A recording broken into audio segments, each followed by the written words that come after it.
Sometimes as ADHDers, we feel tired and sometimes we feel overwhelmed, but sometimes we experience like this full system shutdown where we can't do anything, we can't think straight, and we can't function as adults for sometimes long periods of time. So if you have ever found yourself in that situation, then first of all, you're not alone. I've been there too. But more importantly, I want to help break down what I call the three different types of burnout that I have seen my ADHD clients struggle with. And while these are not formal clinical terms, they're the way that I have seen from a pattern perspective, and we're really good at picking up on patterns of how burnout shows up for us at different points and based on different circumstances. So I wanted to share these observations so that you could at least have that awareness for yourself the next time you're wondering why you can't get yourself out of bed in the morning. So on that note, we're going to get into it. But if you're new here, welcome. My name is Karen McGill. I'm an ADHD coach and creator, and I'm here for the busy, ambitious brains who do all the things, tend to get burned out, and then wonder why until today. So let's get into it. The first place I want to start out with is identifying the signs that you are moving into burnout or that you are in full burnout. And that's going to look different for everyone, but generally the signs are both physical and emotional mental. You might see like higher impulsivity, a lot more irritability, yet having a low mood. You might have a hard time concentrating. You might be using substances or abusing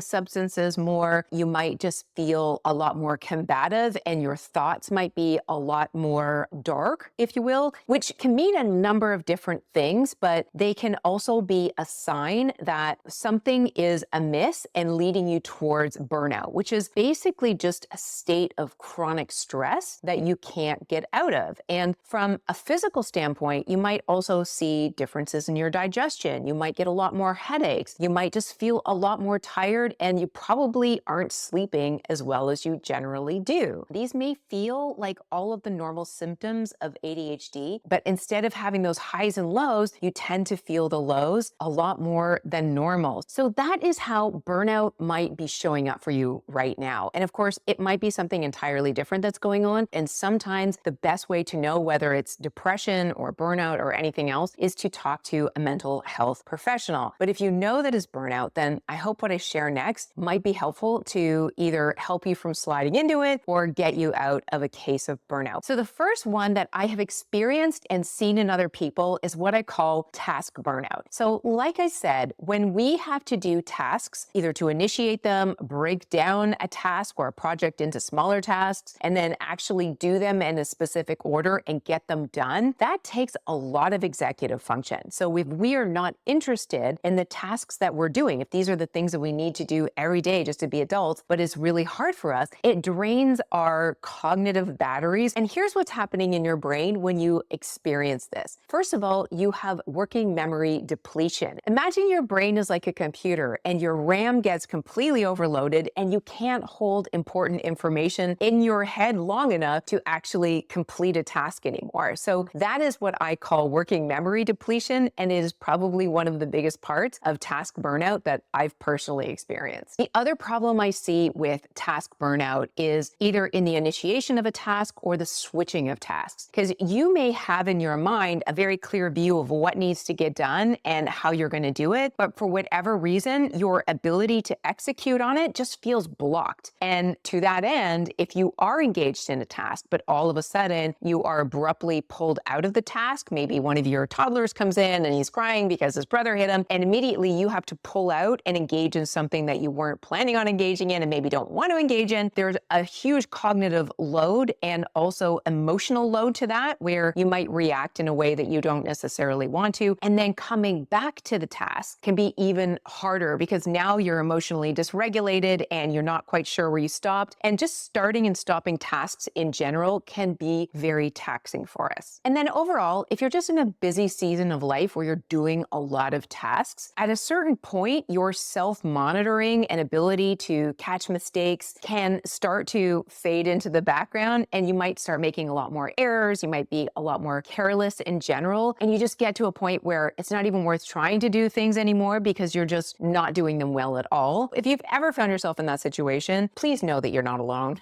I've been there many times myself. And the best thing that I've found to manage my brain in those situations is to take a serious step back and stop like pretty much everything, which I know you might think if I'm in a busy season and things have to get done, then I have to keep pushing forward. But what I would say to you is if you're emotionally shut down or you're making a lot of mistakes because your brain is exhausted, then it doesn't matter if the tasks need to get done. If you are doing them poorly or not at all, then the only thing you really can do is give yourself space to let your brain cool off because it's probably overheated. The next burnout I want to talk about is masking burnout. And masking is something we all do. And in some cases, it's absolutely appropriate. Maybe you've had a fight with your spouse or you had a bad night's sleep, but you still need to show up at work and be professional and, interact with other people. So we put on a mask to get through the day so that we can then go home and relax and do whatever else we need to do to rebalance our authentic self with how we're showing up. But if you have to do this a lot and under a lot of circumstances, it can take a lot of cognitive energy. One of the things that I find a lot with masking behavior is this sense of hypervigilance around everything that I'm saying and how it's being perceived. My nervous system is scanning the room and scanning everything I say to make sure that I'm not offending anyone or doing anything wrong. And then, of course, after the social situation, I can just go through so much analytics around, did I say the wrong thing to that person? Why did that person look like that? I can just go down like a spiraling loop of that, which can very quickly lead to burnout. Other ways that we might mask as neurodivergence is managing our stimming behaviors. We might want to pull our hair or move around. I like to pick at my fingernails a lot and my cuticles, which is a terrible habit, but sometimes I don't even notice. So I've really got to stay conscious of not doing those things. And we also have to manage our emotional situation. We might be having an emotional implosion based on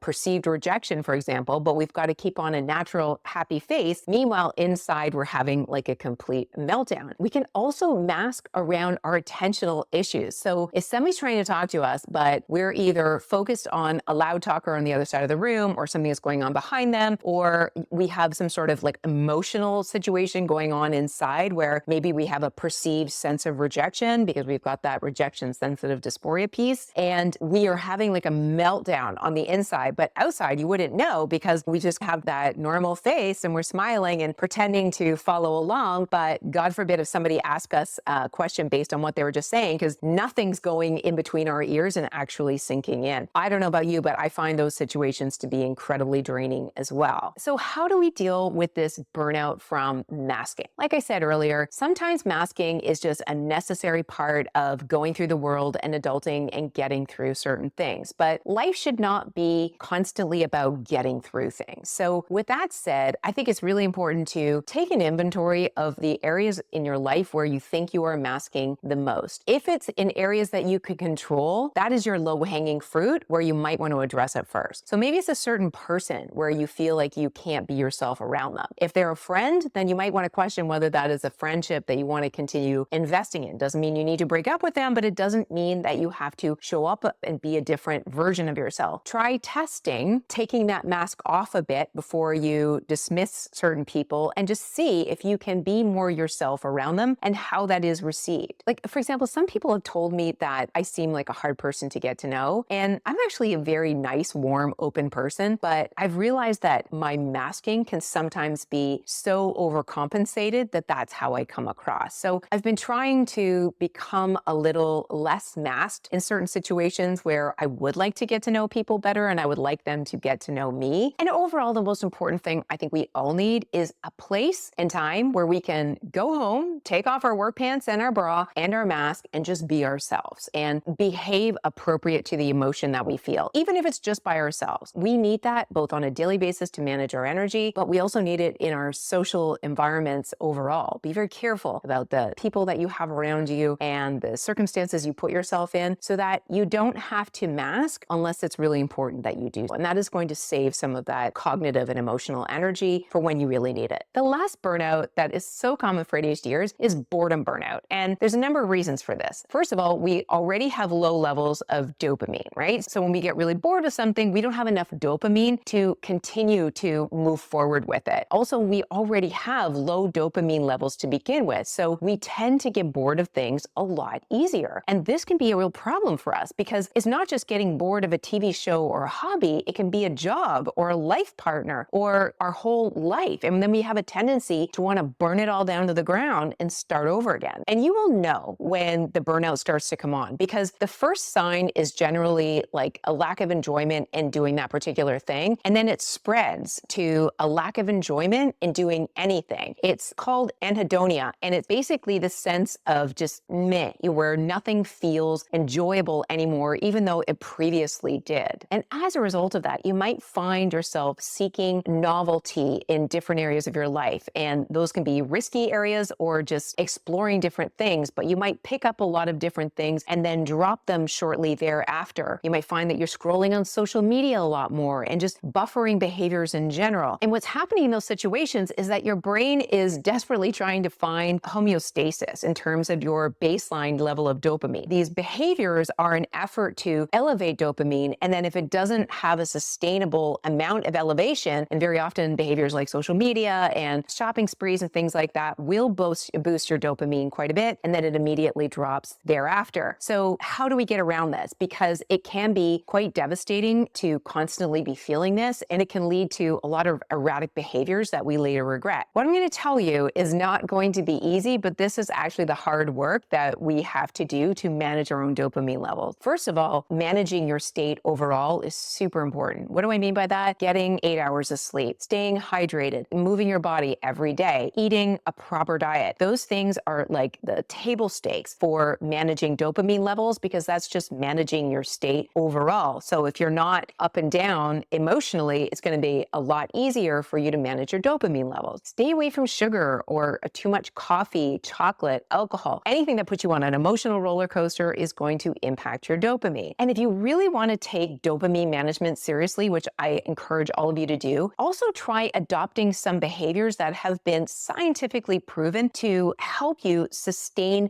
good levels of dopamine, like meditating every day, going outside for walks in nature without anything in your ears or looking at your phone, staying away from social media, doing small things that give you an immediate reward that are good for you, like making your bed or calling a friend. Like all of the things that our mother told us to do when we were kids because they were good for us are generally the things that we need to do to manage our dopamine. Believe it or not, our mothers did know best after all. And the beautiful thing about proactively managing your dopamine is that not only is it going to help you self-regulate and just enjoy life more because things won't feel so meh, it's also going to help you stave off this boredom burnout. You're going to have enough dopamine in your system to follow through on the things that you start, and as a result, get even more dopamine for feeling good about the things that you actually complete. So it is a cycle and spiral of good dopamine that can only get better and better, or it's a downward spiral of dopamine that can only get worse and worse. So you're either getting better or you're getting worse, and now you have the tools and know-how to actually manage that. So those are the 3 types of burnout that I have experienced myself, and I've seen in a number of my clients. Task burnout, when we're just pushing ourselves too far and for too long without giving our brain time to reboot. Also, masking burnout, when we're constantly feeling like we have to show up as some authentic version of ourselves just to get through the day. And while sometimes that's imperative, it's a lousy way to live your entire life. So we need those opportunities to take the mask off and just be our authentic self. And then finally, staving off boredom burnout by managing our dopamine levels, taking care of ourselves, and actually enjoying the life that we have and starting things and finishing them, which makes us feel better about ourselves overall, gives us a greater sense of self-trust and self-efficacy and a better life overall. Like, I know this might sound super simplistic, but these are the behaviors and actions that if you take them, you will feel better, you will behave better, and as a result, your life will become better. So on that note, thanks for sticking with me all the way through this video. I know it was a long one, but I hope it was helpful. Please drop below. Let me know the type of burnout that you deal with the most and how you're going to change your behavior to manage for it. Thanks for being here, guys. Talk soon.